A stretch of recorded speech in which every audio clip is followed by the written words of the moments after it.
How do you understand the idea of discovering your dark side for further self-improvement? He said Jordan Peterson has talked about this before.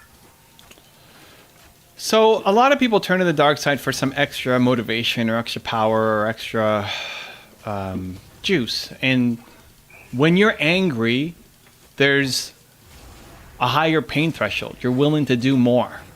You're willing to go further when you're angry. So it could be a positive force, but only in short bursts.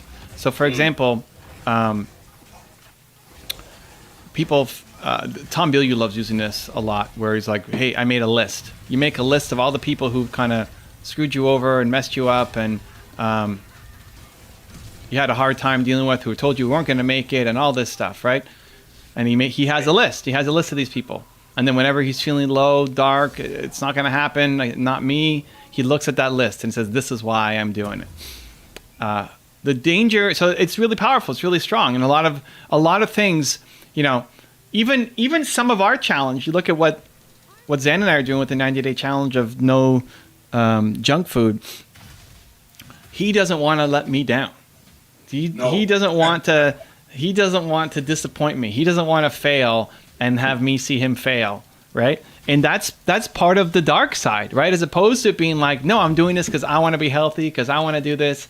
The thing that he'll turn to the most when he's feeling like he's going to quit is, there's no way. I'm not quitting because I don't want everyone to see me quit. That's turning to the dark side, right? Now, I didn't say, Zayn, you're not going to make it. It'd be even worse. I said, Zayn, there's no way you're going to do it, man. There's no way. Like, Zayn, you're going to tap out. Zayn, you tapped out after day 1. You think you're going to make it 90 days? Never going to happen, Zayn. Like Tom Bilyeu. You call yourself the man? You can't even get through day 1. Right? And I have Evan on my list. Okay, I'm going to prove to him that I can do it. Exactly. Well, and that's it. It's like you that's a powerful force. And oftentimes we'll do more just to show somebody else that they're wrong than we will do for ourselves and our own goals.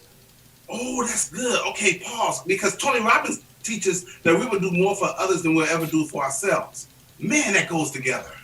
Yeah, but this is not out of service. This is the dark side. This is out of, I'm going to show, they don't think I can make it. He doesn't think I'm going to make it. Are you kidding me?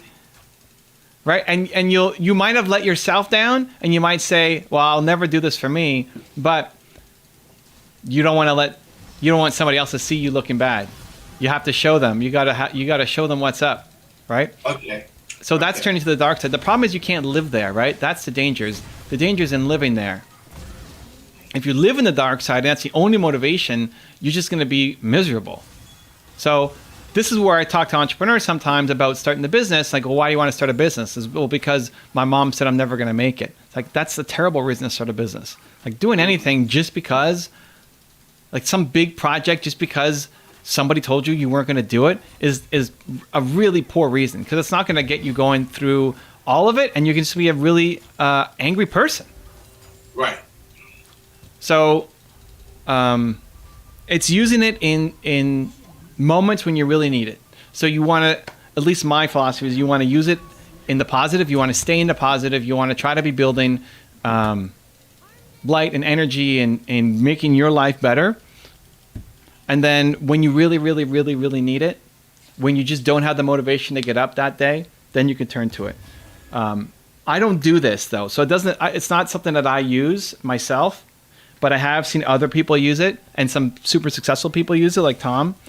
So that's why it's a strategy. For me, I default to empathy too easily.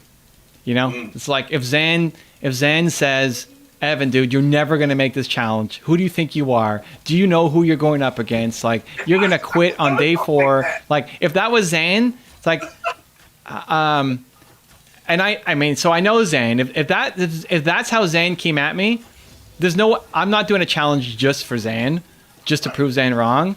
But if that's how Zayn's going to come at me, then I have 2 things. One is, if I know Zayn, which I do, I'll say, oh, Zayn must be having a really bad day, because that's not typical Zayn behavior.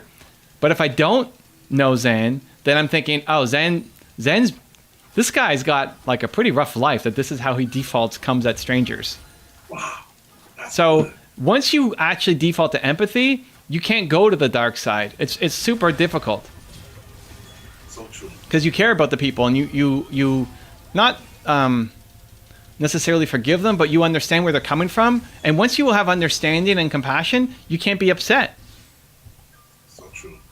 Like then I would feel bad. I feel bad for Zan if that's how he was coming at me. This is the same thing with haters in comments, right? If somebody coming in and they're hating on your stuff, if it's somebody who I know, they're like, man, that person must be having a really bad day. And if it's somebody I don't know, it's like, that person must be having a really bad life.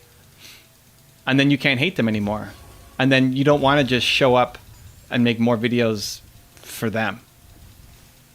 So I think it's a happier place, a happier way to live, but the dark side works for people. So it's a very powerful force if you want to use it.